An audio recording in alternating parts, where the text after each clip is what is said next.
বন্ধুরা, আপনি কি জানেন আজ থেকে 23 বছর পূর্বে সিম্পসন কার্টুন বলেছিল মানুষ ভার্চুয়াল রিয়েলিটির সাহায্যে ডিজিটাল ফুড খেতে পারবে। আর 1952 সালে এই কার্টুনে দেখিয়েছিল দুনিয়াতে এমন একটা ডিভাইস তৈরি হবে যেটার সাহায্যে পরিবারের সদস্যরা কথা বলতে পারে না মাসুম এমন বাচ্চাদের ভাষা বুঝতে পারবে। তো বন্ধুরা, আজকের এই ভিডিওতে আমি আপনাদেরকে সিম্পসন কার্টুনের এমন কিছু প্রেডিকশন দেখাবো যেগুলো রিয়েলিটিতে বদলে যেতে পারে এবং অলরেডি কিছুটা বদলে গিয়েছে। তাহলে আর কথা না বাড়িয়ে চলুন মজার ভিডিওটি শুরু করা যাক। বন্ধুরা, ভার্চুয়াল রিয়েলিটি সম্পর্কে হয়তো আপনাদের অনেক ধারণা আছে। এটার সাহায্যে আমরা এমন সব জায়গায় পৌঁছে যাই যেখানে কোনো কিছুই বাস্তব নয়, তারপরও আমরা সেখানে যাবার মতো একটা বাস্তব অনুভূতি পাই। এমনকি এই প্রযুক্তির সাহায্যে আমরা অবাস্তব কোনো জিনিসটাকেও টাচ করার মতো অনুভূতি পাই, যেমনটা আপনারা বিভিন্ন ধরনের VR গেমে দেখতে পারেন। গেম পর্যন্ত এই বিষয়টি শুনতে অসাধারণই লাগে, কিন্তু এখন যদি আমি আপনাদেরকে বলি নিউ ইয়র্কে এমন একটা রেস্টুরেন্ট রয়েছে যেখানে আপনাকে VR ফুড খাওয়ানো হয়, তাহলে কি আপনি বিশ্বাস করবেন? আসলে অ্যারো ব্যাংকুয়েট RX নামক এমন একটা রেস্টুরেন্ট রয়েছে যেখানে কাস্টমারদের VR গ্লাসের সাহায্যে VR ফুড খাওয়ানোর এক্সপিরিয়েন্স দেয়। কিন্তু এখন আপনি একটা বিষয় জানলে খুবই অবাক হবেন, যে সেটা হচ্ছে সিম্পসন কার্টুন এই প্রযুক্তি সম্পর্কে 2000 সালেই সর্বপ্রথম দেখিয়েছিল। 19 মার্চ 2000 সালের সিম্পসন কার্টুনের সিজন 11-এর এপিসোড 17-তে রিলিজ হয়েছিল, যেটার নাম বার টু দ্য ফিউচার ছিল। যেখানে দেখানো হয়েছিল সিম্পসন VR গ্লাসের মধ্যে একটা স্ট্র লাগানো ছিল, আর সেই ওই গ্লাস পরিধান করে স্ট্রয়ের মাধ্যমে ভার্চুয়াল ফুড খাচ্ছিল। 2000 সালে এই বিষয়টি সম্পর্কে মানুষের কোনো ধারণাই ছিল না। তাহলে তারা এই VR ফুড সম্পর্কে কিভাবে জানলো? এটা সত্যি অনেক রহস্যময় একটা ঘটনা। বন্ধুরা, আপনারা আজ পর্যন্ত বিভিন্ন ধরনের সায়েন্স ফিকশন মুভিগুলোতে গাড়ির শেপে তৈরি করা উড়োপ্লেন আকাশে উড়তে তো অবশ্যই দেখেছেন। এগুলোকে হোবার কারও বলা হয়ে থাকে। আর বর্তমানে বিভিন্ন ধরনের সায়েন্স ফিকশন কোম্পানিগুলো এরকম গাড়ি বানানোর অনেক প্রক্রিয়া চালাচ্ছে এবং অনেক ক্ষেত্রে তা অনেকে সফলও হচ্ছে। এখন যে অ্যাডভান্স 3 হুইল ফ্লাইং কার আপনারা দেখতে পাচ্ছেন, এটা আমেরিকার একটা কোম্পানি স্যামসাং স্কাই তৈরি করেছিল। তাদের কোম্পানির ভাষ্যমতে 2024 সালে এই গাড়িটি লঞ্চ হবে। এই গাড়ির সাহায্যে মানুষ হাওয়ায় উড়তে উড়তে ট্রাভেল করতে পারবে। কিন্তু আপনি কি বিশ্বাস করবেন, সিম্পসন কার্টুনে আকাশে উড়ন্ত গাড়ি সম্পর্কে এই কনসেপ্টটা 18 বছর পূর্বেই তার কার্টুনে দেখিয়েছিল। আসলে সিম্পসন কার্টুন 2005 সালের সিজন 16-এর 15 এপিসোড রিলিজ হয়েছিল, যেটার নাম ছিল ফিউচার ড্রামা। সেখানে দেখানো হয়েছিল সিম্পসন একটা ফ্লাইং গাড়িতে বসে হাওয়ায় উড়ছিল। এটা এমনভাবে ফ্লাই করছিল যেমনটা বর্তমান সময়ে হোবার কার এবং হোবার টেকনোলজিতে বানানো ফ্লাইং কারগুলোতে দেখা যায়। ওই সময় এমন কনসেপ্ট তারা কিভাবে পেল, যেটা আজও একটা রহস্যময় হিসেবে রয়ে গেছে। বন্ধুরা, আপনারা হয়তো জানেন বর্তমানে অনেক বিজ্ঞানীরা মার্স গ্রহে বিভিন্ন ধরনের গবেষণা চালাচ্ছে। অনেক বিজ্ঞানীদের মতে মার্স প্ল্যানেটটি এমনভাবে তৈরি আছে যেখানে মানুষ চাইলে তার নতুন বসতি তৈরি করতে পারে। এমনকি বর্তমান বিশ্বের সবচেয়ে ধনী ব্যক্তি মার্চের নতুন একটা নিয়মকানুন তৈরি করার চেষ্টা চালাচ্ছে। এটার জন্য সে তার প্রাইভেট কোম্পানি SpaceX খুলেছে, যাতে এটার সাহায্যে সে মার্সে রিসার্চ করতে পারে। কিন্তু আপনি কি জানেন 2016 সালে সিম্পসন কার্টুনে আগে থেকেই মার্সের ট্যুর এবং রিসার্চ করা দেখিয়েছিল। 13 মার্চ 2016 সালে সিম্পসন কার্টুনের সিজন 27-এর এপিসোড 16 রিলিজ হয়েছিল, যেটার নাম দ্য মার্স ক্রনিকল ছিল। যেখানে দেখানো হয় লিসা মার্সে যাওয়ার জন্য একটা টিকিট ক্রয় করে, কিন্তু স্পেস সেট খারাপ হওয়ার কারণে সেখানে তারা যেতে পারে না। কিন্তু কাহিনী এখানেই শেষ হয় না। এই এপিসোডের শেষের দিকে 2051 সালের একটা দৃশ্য দেখানো হয়, যেখানে মার্স এবং লিসা দুইজনকে মার্সে বসবাস করতে দেখা যায়।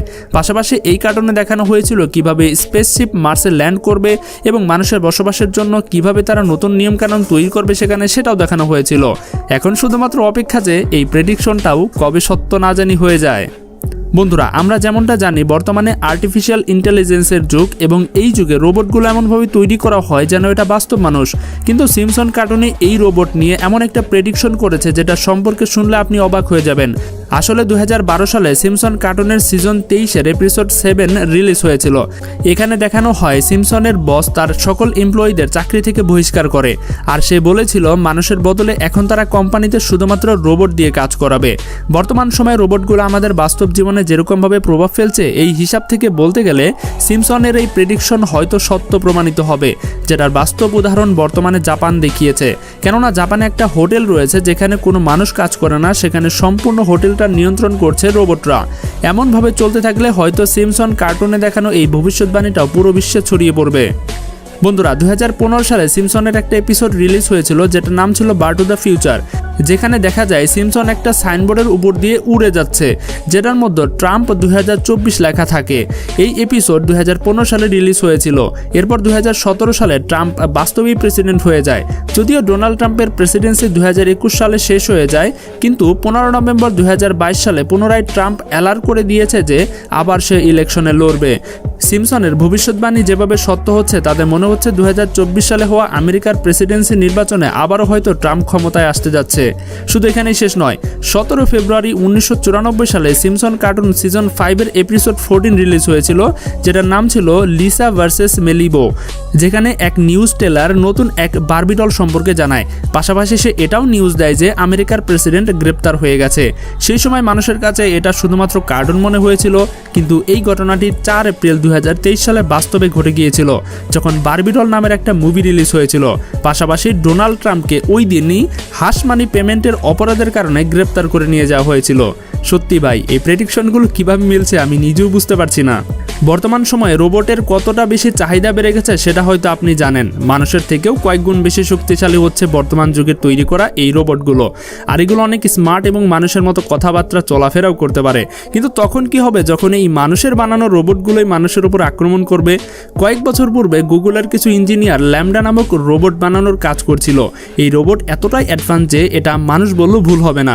এটা একদম মানুষের মতোই ফিলিংস তৈরি করে এবং রিয়্যাক্টও করে। পাশাপাশি এটা অনেক অ্যাগ্রেসিভও বটে। গুগলের ইঞ্জিনিয়ার বলেছিল সে এটা ভেবে ভয় পাচ্ছিল যে এই অ্যাগ্রেসিভ রোবটটা হয়তো মানুষের কোনো খারাপ প্রভাব না ফেলে দেয়। যদিও এই কমেন্ট করার জন্য গুগল কোম্পানি থেকে তাকে বহিষ্কার করে দেওয়া হয়েছিল। কিন্তু আপনি হয়তো বিশ্বাস করবেন না, সিমসন কার্টুন 1994 সালেই এই রোবট সম্পর্কে প্রেডিকশন করে দিয়েছিল। এই কার্টুনের সিজন 6-এর 4th এপিসোডে সিমসন তার ফ্যামিলির সাথে একটা ডিজনিল্যান্ডে ঘুরতে গিয়েছিল। সেখানে সকল স্টাফ রোবট ছিল। তারপর সেই সকল রোবট মানুষের উপর হামলা করতে থাকে। যদিও এরকম রোবট বর্তমান বিশ্বে তৈরি হয়ে গেছে, কিন্তু যদি এমনটা সত্য হয়ে থাকে তাহলে মানুষের উপরে ভবিষ্যতে অনেক খারাপ একটা প্রভাব পড়বে বলে ধারণা করা হচ্ছে।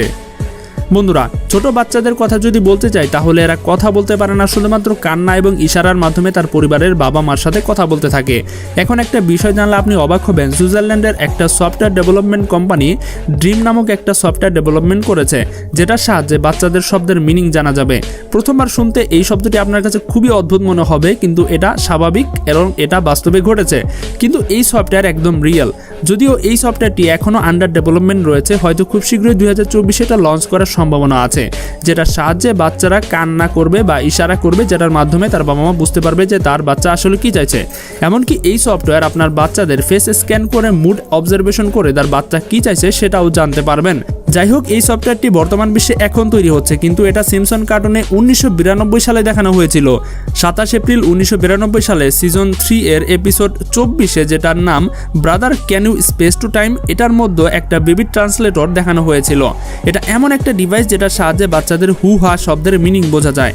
সত্যি এই কার্টুনটি অনেকটাই মিস্টেরিয়াস। কিভাবে যে ভবিষ্যৎবাণীগুলো মিলে যাচ্ছে আমি নিজেও বুঝতে পারছি না। তো বন্ধুরা, ভিডিওটি আজ এই পর্যন্তই। ভালো লাগলে অবশ্যই আমাদের চ্যানেলটি সাবস্ক্রাইব করবেন এবং ভিডিওতে একটা লাইক দিবেন। দেখা হচ্ছে পরবর্তী পর্বে মজার কোনো এপিসোড নিয়ে। আজকের মতো এখানে বিদায়। আল্লাহ হাফেজ।